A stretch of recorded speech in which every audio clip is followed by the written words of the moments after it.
Just a quick heads up before this video starts, it is about virtual reality, so there'll be flashing lights and motion during the video. Oh hey, don't mind me. I'm just a little market research to see what it's like to be the Sega VR. I feel unwanted. Since the days of the NES, there's always been one question plaguing video game developers. How do we make our game more immersive? The answer was simple. Peripherals. And you know who likes peripherals? Nintendo. There was the Power Glove, the NES Zapper, the Power Pad, the Super Scope. Even now they have Nintendo Labo, Ring Fit Adventure. Just a lot of peripherals. These accessories had varying levels of success, but although they figured out how to get players to feel like they're in the game, the question still remained. How do we get the player in the game? Virtual reality, that's how. So let's rewind back to the early 90s where it was Sega versus Nintendo. Nintendo obviously won in the end, but Sega did put a lot of effort into competing with Nintendo. Both companies have their own ways of trying to win the war. Nintendo just pumped out classic after classic, revolutionizing what was thought to be possible in video games, while Sega tried to have more impressive technology, more impressive graphics at the time. Ironically though, Sega marketed the Sega Genesis to be more powerful than the Super Nintendo when it was actually the other way around, and the Super Nintendo was more powerful. So to counteract this, Sega was like, you want more storage for your games?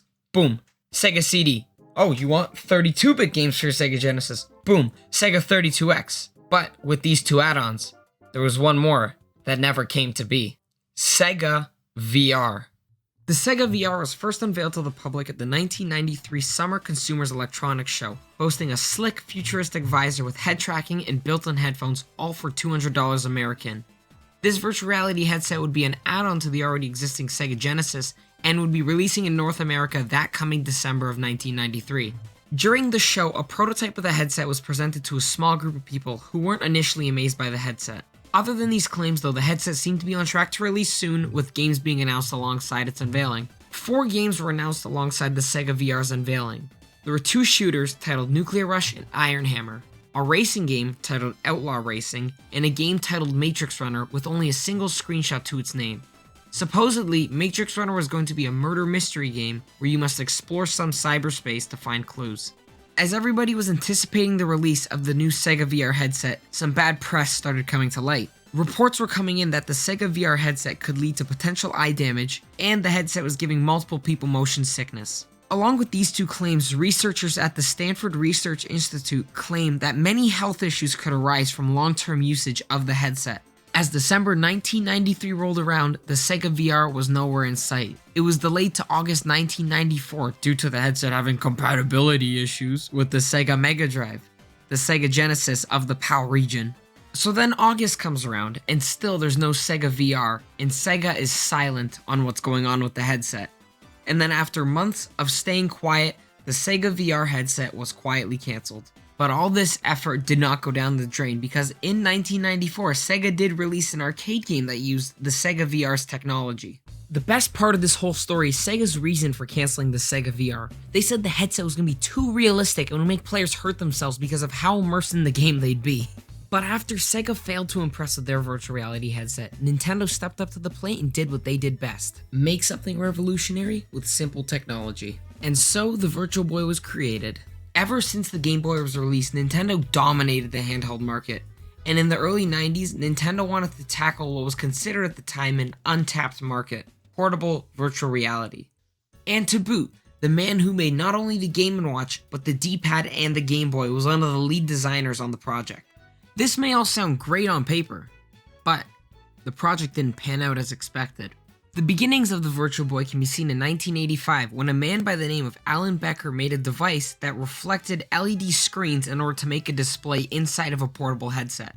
A year later, Alan Becker formed his own company under the creative name Reflection Technology Incorporated. Once the company was made, Alan Becker then decided to name his LED technology the Private Eye. Once the VR craze of the 90s hit, Reflection Technology started meeting with some of the big boys. They met with Sega, Mattel, Hasbro, and guess what? All of them rejected it. But they still had one ace in the hole: Nintendo.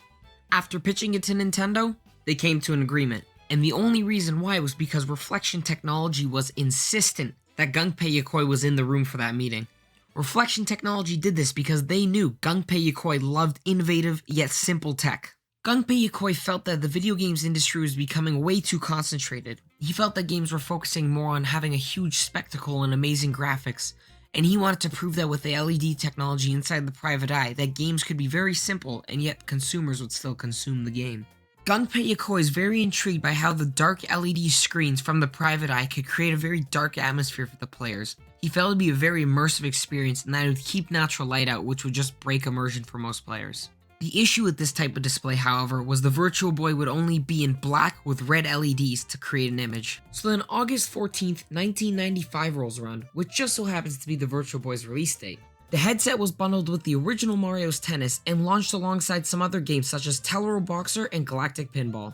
With these games, Nintendo gave each store a whopping 2 consoles to sell. And if that doesn't scream confidence, I don't know what does. The Virtual Boy line of headsets, along with its games, did not sell well.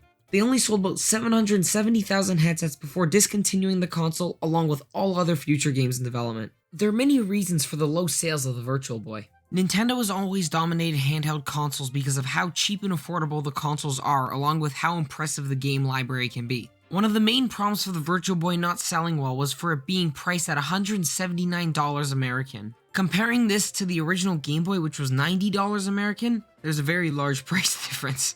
This might not seem like a very large price gap in the grand scheme of things, but looking at the Nintendo 64, which was releasing 1 year after the Virtual Boy, it was going to be priced at $199.99. This was a $10 price difference between the Virtual Boy and the Nintendo 64, and could give you a home console experience for only $10 more. When you think of a portable console, you think of a compact console that's designed to be played anytime, anywhere. But the Nintendo just releases goggles with legs. The Virtual Boy was not a very powerful or portable console. You need a stand and a flat surface to use that as intended, or if you want to hold the headset up to your face, good luck using that controller. And on top of that, if you wanted to play the console portably, you need 6 AA batteries, which only gave you 4 hours of playtime.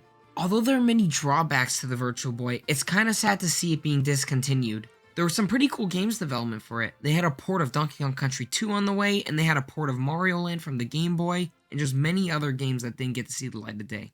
Other than these first-party games from Nintendo, not many third-party games were developed for the system. This was because Hiroshi Yamauchi, the president of Nintendo at the time, thought it would help keep quality control if most games were made in-house by Nintendo. I can appreciate the dedication to keeping quality for the console, but either Nintendo should have had more games prepared and developed for the system, or they should have just had more trust in third-party developers. The reason I say this is because only 22 games were released for the Virtual Boy, 14 of which were in North America.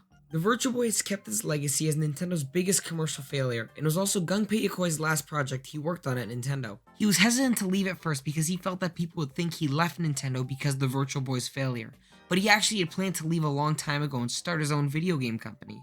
I feel bad to talk negatively about the Virtual Boy because Gunpei Yokoi did put a lot of care and passion into the console, but because of its rushed development cycle from Nintendo and the limited technology of the 1990s, the Virtual Boy console was doomed to fail. After the Virtual Boy, Nintendo tried to find other ways of making video games more immersive. They tried the Wii's motion controls, the 3DS's 3D screen, even again in 2019 with Nintendo Labo VR, they tried VR for a second time. After the failures of the Virtual Boy, nobody wanted anything to do with virtual reality. That is until 2012, when a company known as Lucky launched a Kickstarter for a little-known headset called the Oculus Rift. This Kickstarter garnered so much attention that not only did it raise $2 million, but Facebook bought the company out in 2014. The Oculus Rift released in 2016, along with 2 other companies you might have heard of, releasing their own headsets. Valve released the HTC Vive, and Sony released the PSVR. After being able to take advantage of modern technology, all 3 headsets had great success in the virtual reality marketplace. After all the success that was seen in 2016, all 3 companies tried their best to outweigh the competitors. They tried increasing screen resolutions, increasing refresh rates, sensor-free tracking, and even Oculus has gone as far as to make portable virtual reality. That actually works, of course.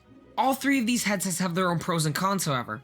The Oculus Rift was designed for players with a small play space, large play space, or even portable gaming if you have an Oculus Quest headset.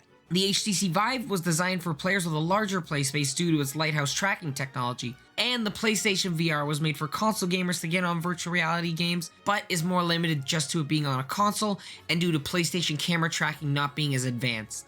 And although this technology may seem cool, however, it's nothing without the games. Now with how revolutionary and immersive virtual reality games can be, many different genres of games have been translated into VR. There are the franchises that have been translated to a virtual reality experience, such as Doom VFR, console games turned into a virtual reality game, such as Fallout 4 VR and Skyrim VR. And then you've got the hybrid games where you can play it on virtual reality or on a console. You got chat rooms, you have shooters, racing games, rhythm games, music games, YouTube, Netflix, and much, much more. But then, you've got the magnum opus of virtual reality, Half-Life Alyx. And guess what? I've never played it. But from what I've heard, Half-Life Alyx really embraces that it's a virtual reality game, and it really shows what can be possible in virtual reality. Some other cool games I think to highlight is Beat Saber, a really fun rhythm game, Super Hot VR just because of it's really cool to see the slow-mo effect, and Tetris Effect just because it's very stylistic. It's cool, okay, just trust me. And now once that Valve has once again shown what's possible with video games, virtual reality seems to have a very bright future ahead of it.